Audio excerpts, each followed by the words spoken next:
Hey guys, welcome back. And yes, we're back again with a fully packed show. We've got sci-fi, fantasy, steampunk, horror, the list goes on and on. We've spent 2 weeks knocking on doors and rifling through the bins of the tabletop gaming world to bring you the hottest new releases and exclusive shots of the latest and soon to be released goodies from the best in the business. That's right, you're watching On the Table. Kicking off the show this week, we have the stunning new Karakuri set for Infinity.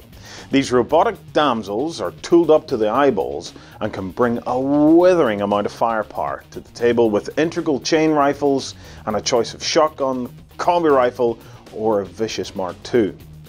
The Karakuri has previously only been available as a single model, but this set of 3 includes the original and 2 brand new versions, which represent the 3 different sets of armament that this unit carries. So if you're a Japanese sectorial player, then this set represents the full complement of artificially intelligent soldier girls you can add to your force.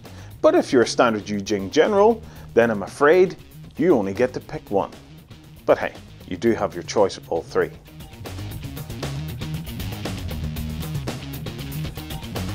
The world of Wolsung is an eclectic mix of Victorian industrial age magic, sci-fi, and fantasy.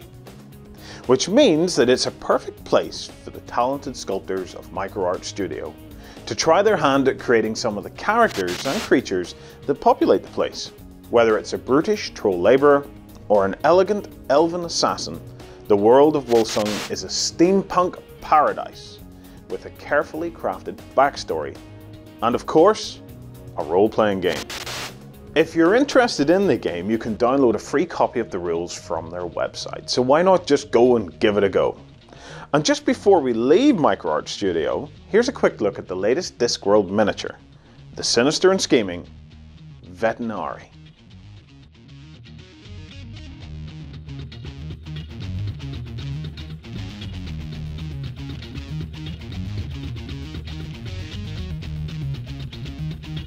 Excellent news this week if you're a fan of the Malifaux game. Not only do the guys have a dark and brooding new website, reminiscent of a period Victorian newspaper, but they've also got some of the coolest fantasy horror miniatures just screaming to be let loose on their adoring fans. And with Halloween fast approaching, perhaps it's time to indulge yourself and try your hand at some sinister skirmishing.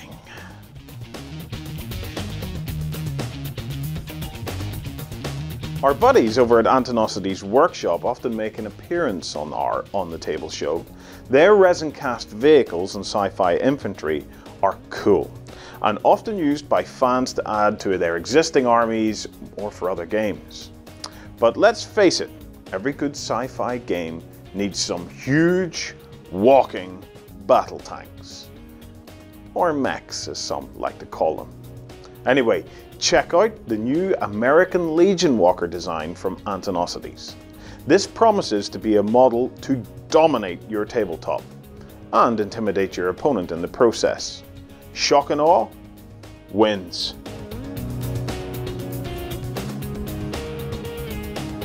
So while we're on the topic of mighty fighting mechs, heavy gear might not have the scale of the 33mm Walker, but this game is played on a much more epic battlefield. The models represent walking battlesuits, or gears to those in the know, that tower 15 feet high and pack the firepower of your average tank battalion. That's why the standard infantry model is only 12mm tall. This sort of scale lets you create sweeping battles or a tight cat and mouse encounter, depending on the space you have available. If that's the sort of thing that gets your gaming juices flowing, then you're in luck, as DreamPod 9 have launched a series of 2-player starter sets and individual army packs to get you from 0 to hero in no time flat. I have just started playing this game and I think it is awesome for movement, combos, and long-range rocket power that just blasts your opponent to pieces.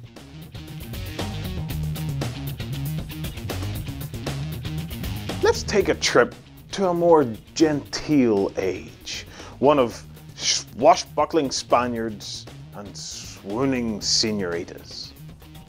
1650 is the date, and also the name of the game. Tercio Creativo Grupo, I believe that's their name anyway, have created a superbly sculpted range of Renaissance-era Spanish models. So whether you need these models for your 1650 skirmish, as some Spanish mercenaries during the 30-Year War, or perhaps even just to paint, then why not say ole to Tercio Creativo Grupo.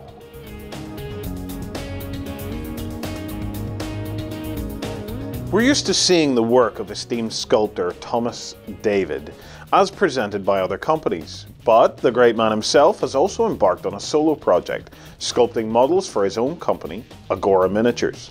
They've released 3 so far, the latest being this fabulous Babydoll miniature. The range is firmly science fiction, but you can see that the style is heavily influenced by ancient Greece. Now, if we can only get him to sculpt this guy, it would be great.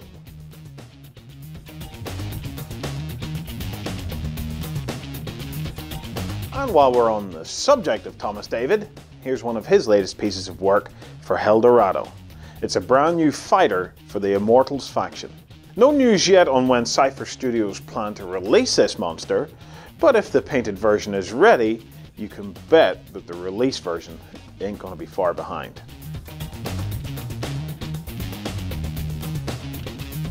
You can't have retro 50s sci-fi without some space Amazons in shiny swimsuits. Yep, Hydra Miniatures understand this very important fact and have brought us this range of very determined, if a little underdressed, members of the Valkyrie Warrior Elite. Having seen these, I'll bet that Flash Gordon is shaking in his spandex. Well, at least I hope that's just shaking.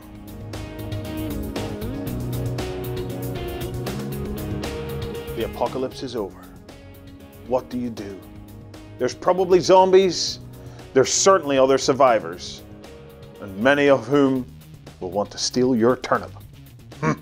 That's right, you set to work with a big lump of wood and a handful of nails, and soon you're good to go. If that's the sort of game or scenario that you like, as I imagine a few of you would even relish that situation in real life, then check out these smashing miniatures from Ratnik Miniatures. If you like them, you can get hold of them from Lead Adventures, but don't forget to have a look at the rest of the range. I'm sure there'll be something in there to get those zombie bashing juices flowing. Leave my turnip alone!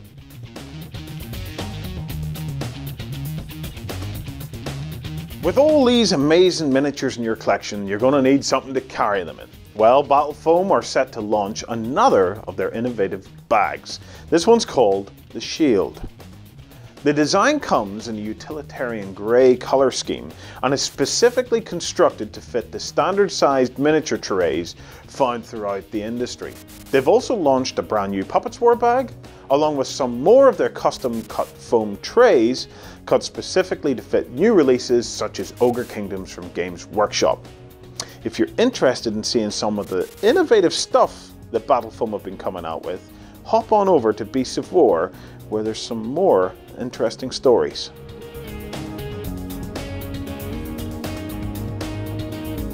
If you haven't managed to check out the Beasts of War website this weekend, then you're missing all the Warpath videos and exclusives that we're putting on in association with Mantic Games. And if you're still not convinced, then here's a look at the painted Forge Father heavy weapons troops. But we also have some cool stuff for the Marauders faction, we have concept art, we have vehicles to show you, we even have the first official look at the background story. So what are you waiting for? Come on over to beastsofwar.com and check out the Warpath weekend.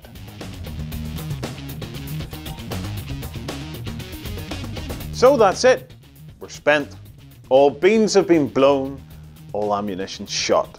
It's been a show jam-packed with cool stuff, but now it's time for us to go. Starting tomorrow morning, we'll be hunting for more sensational stuff to bring you in the next On the Table in 2 weeks' time. But if you can't wait to then, remember you can follow us on Twitter, friend us on Facebook, or subscribe to us on YouTube. Indeed, if you do any of those things, remember you are in with a chance of winning a Titan of some description when we reach 40,000 subscribers on one of them. Or why not just come on over to see what we have to say over on www.beastsofwar.com.